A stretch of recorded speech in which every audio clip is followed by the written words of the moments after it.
Assalamualaikum warahmatullahi wabarakatuh. Jumpa lagi dengan saya. Rekan-rekan sekalian, kita masih melanjutkan bahasan mengenai tips leadership atau kepemimpinan, bagaimana menjadikan diri kita menjadi pemimpin yang lebih baik lagi.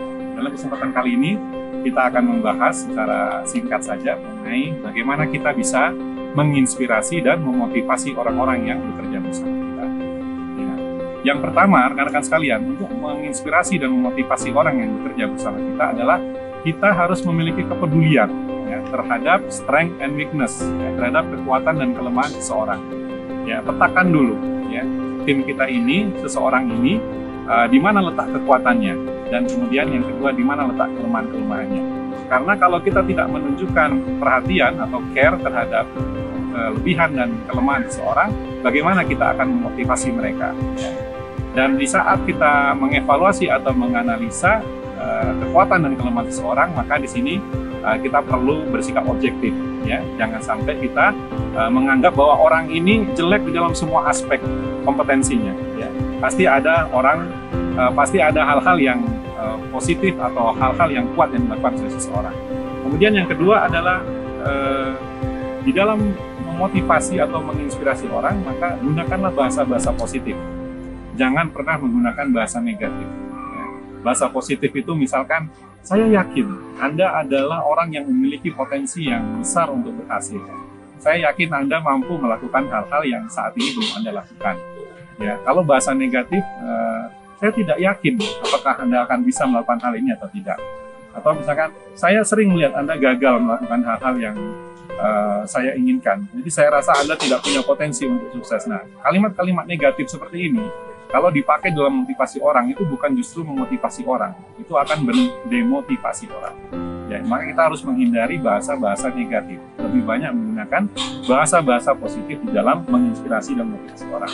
Kemudian yang kedua, di dalam menginspirasi orang lain, berusaha untuk memprovokasi pikiran dan hati mereka.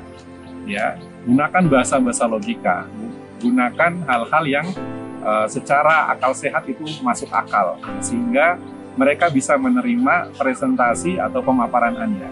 Jangan sampai kita sekedar meminta mereka melakukan sesuatu, tetapi tidak memaparkan tingkat posibilitas mereka atau kemampuan mereka untuk melaksanakan hal itu. Buat itu seperti hal yang mudah dan sederhana, ya, sehingga itu masuk ke logika mereka. Kemudian provokasi juga hatinya, bahwa orang tidak akan melakukan sesuatu sampai hati mereka tergerak.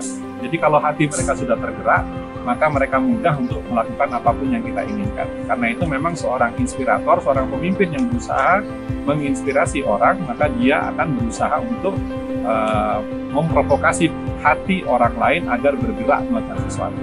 Ya, motivasi niatnya, motivasi ambisinya, motivasi aspirasinya, ya, disentuh apa hal yang ingin mereka wujudkan di dalam pekerjaan mereka saat ini. Kemudian yang terakhir adalah tetap menjaga kelembutan Anda di dalam menginspirasi dan memotivasi orang. Ya. Jangan mengatakan sesuatu secara kasar. Ya. Kita belajar dari ibu kita tentang bagaimana memberikan nasihat dengan lembut. Nasihat yang lembut itu bagaikan air, ya, masuk, mengalir ke dalam pikiran dan jiwa seseorang, ya, sehingga lebih mampu memberikan efek perubahan kepada orang lain. Ya. Sedangkan kata-kata yang kasar, ya, kata-kata yang menyakitkan, ini akan hanya membuat orang menjadi defensif, ya, dan tidak bersedia mempertimbangkan apa yang kita sarankan kepada mereka. Demikian tips singkat yang bisa saya berikan. Mudah-mudahan dengan melakukan beberapa langkah ini, kita bisa menginspirasi orang dan memotivasi orang secara lebih baik lagi. Sukses dan berkah selalu. Wassalamualaikum warahmatullahi wabarakatuh.